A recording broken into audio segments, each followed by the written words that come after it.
Sejam bem-vindos aqui no canal Cicadica em mais um vídeo e o Cica aqui vai dar algumas dicas aqui sobre os perigos da automedicação.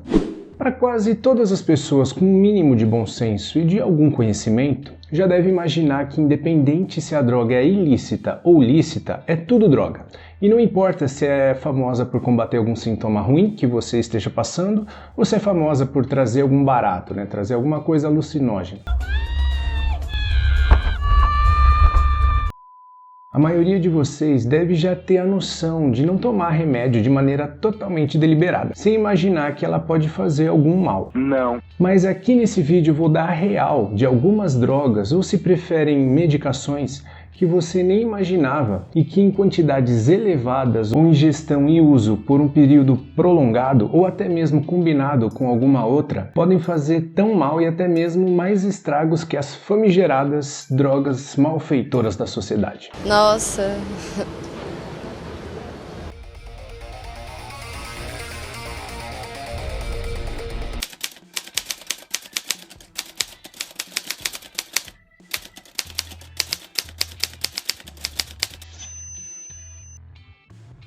Começando com um remédio que a maioria aqui já deve ter tomado em algum momento da vida, o Tylenol, que serve principalmente para dor e febre e que também me lembro de ter tomado bastante na infância, basicamente para melhorar a febre, O princípio ativo dele é o paracetamol e é nele que mora o perigo. O paracetamol, quando metabolizado pelo fígado, ele se transforma numa substância tóxica chamada de NAPQI e justamente por conta dessa situação o organismo trabalha rapidamente para conseguir se livrar dessa substância. O problema é que a partir de dosagens de, por exemplo, 4 gramas por dia, pode já judiar forte do nosso fígado e pode causar lesões que talvez nem tenham chance de reverter e até mesmo falência do órgão pode chegar. As superdosagens podem acontecer porque outros medicamentos também possuem o mesmo princípio ativo e a mistura do Tylenol com anti-inflamatórios, por exemplo, pode provocar overdose acidental. Alguns outros medicamentos que contêm o paracetamol, além, claro, do Tylenol, são o Mioflex, Tandrilax, Trimedal, Cimegrip,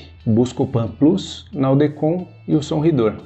Agora eu vou falar aqui da Neusa. Ela é famosa nos comerciais e nas necessaires de um monte de gente por aí. A Neosaldina também é utilizada para dores e casos de febre, e o seu principal componente químico é a dipirona. Os efeitos colaterais da dipirona são principalmente aos riscos de choque anafilático, ou seja, reação alérgica grave, que mesmo quem está acostumado a usar a medicação pode sofrer. A dipirona em excesso ela pode trazer dores abdominais e mesmo se você não for alérgico pode comprometer o rim e o fígado.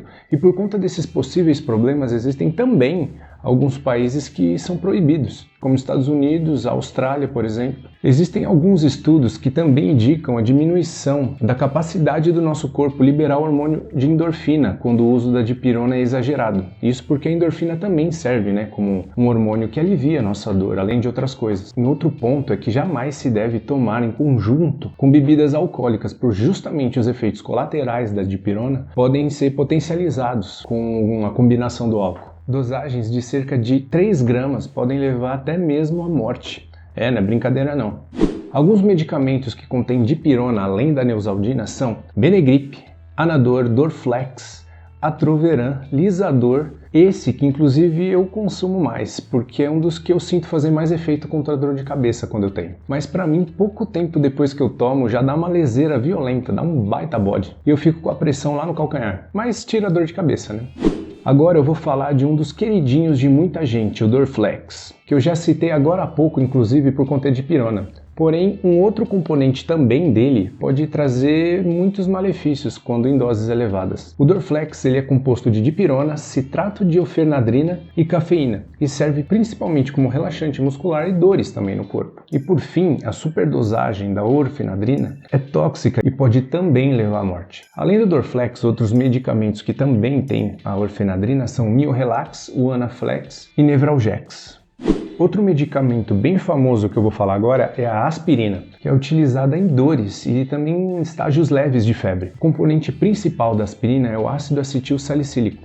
Lembrando inclusive do AS, eu idiotinha de tudo, devia ter uns 6 anos de idade, eu lembro de ter dado um puta susto pra minha mãe, quando ela descobriu que eu tinha acabado de tomar uma cartela inteira daquele AS infantil. Lembra? Era uma delicinha, bem docinho. Ah, que absurdo. Lembro que ela enfiou um leite goela abaixo para ver se eu vomitava e acho que tirar o remédio do estômago. Mas eu lembro só que eu não passei mal, não vomitei e ficou apenas um drink de AS infantil e leite dentro de mim. Oh, mais um importante detalhe aí, né? Esconder os medicamentos das crianças, que é as porcaria que elas podem fazer. Por exemplo, 8 comprimidos de aspirina são suficientes para causar um choque cardiovascular e insuficiência respiratória em qualquer pessoa, já que altas doses aumentam o risco de excesso de acidez no sangue e baixa acentuada da glicose. Essa medicação ela é bem comum no dia a dia de pessoas com diabetes. Porém, e claro, que exige dosagens bem controladas diariamente, pois o uso indiscriminado dela pode trazer uma hipoglicemia violenta para essas pessoas. Já quando é combinada com outros anti-inflamatórios ou bebida alcoólica, aumenta as chances de úlceras e sangramentos estomacais e intestinais bem severos. Algumas medicações além da aspirina, que contêm ácido acetilsalicílico, são o Advil, a Coristina D, Doril e o Engov. Agora uma medicação que eu duvido que você já imaginou que podia causar algum mal para você. Além, claro, de uma depilaçãozinha forçada. Quem nunca? Pera. Não quero mais. Olha essa lompa, gente. Ai.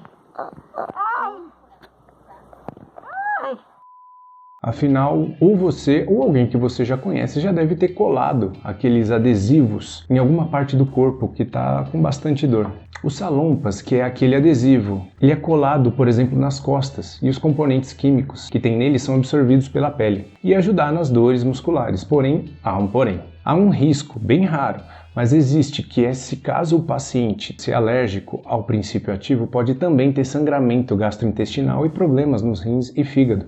Mas um remédio que imagino que raríssimas pessoas podem achar que pode causar mal é o Eno, aquele famoso antiácido que serve para queimações estomacais e também para má digestão. Ele contém bicarbonato de sódio, carbonato de cálcio e ácido cítrico. E aí você pensa, qual mal que isso pode fazer? Bom, é o seguinte, em apenas 2 sachês desse medicamento tem cerca de 1,7 grama de sódio, o que é quase uma bomba de sal, já que o recomendado de uso de sal para um dia são 2 gramas. E para pessoas que têm problemas de coração ou pressão alta, isso daí vai ser realmente uma grande chance de passar mal. E não só isso, o uso exagerado do Eno pode alterar o pH do estômago, sobrecarregando os rins.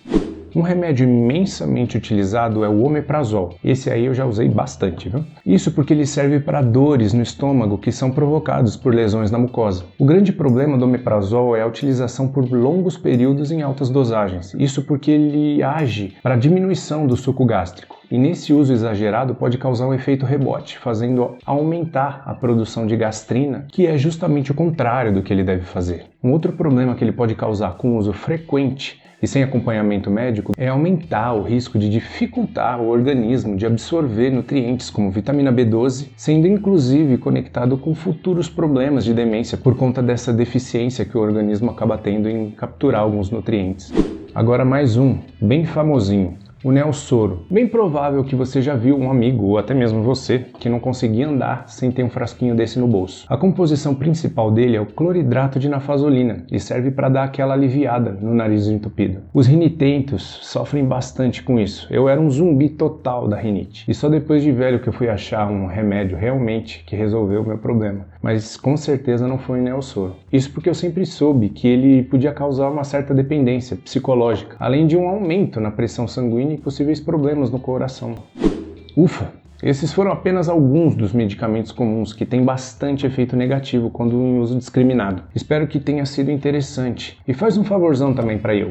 Se inscreve aqui no canal e compartilhe esse vídeo com mais pessoas para elas conhecerem mais o conteúdo aqui do canal. E lembra, esses remédios não fazem mal se usados de uma maneira controlada, se você também tem o conhecimento que não tem alergia, e como eu falei, deve sempre ter cuidado com as crianças, né? Afinal, elas podem ser sem noção que nem eu e acabar tomando uma cartela inteira de algum deles. Simbora! Valeu, falou, fui!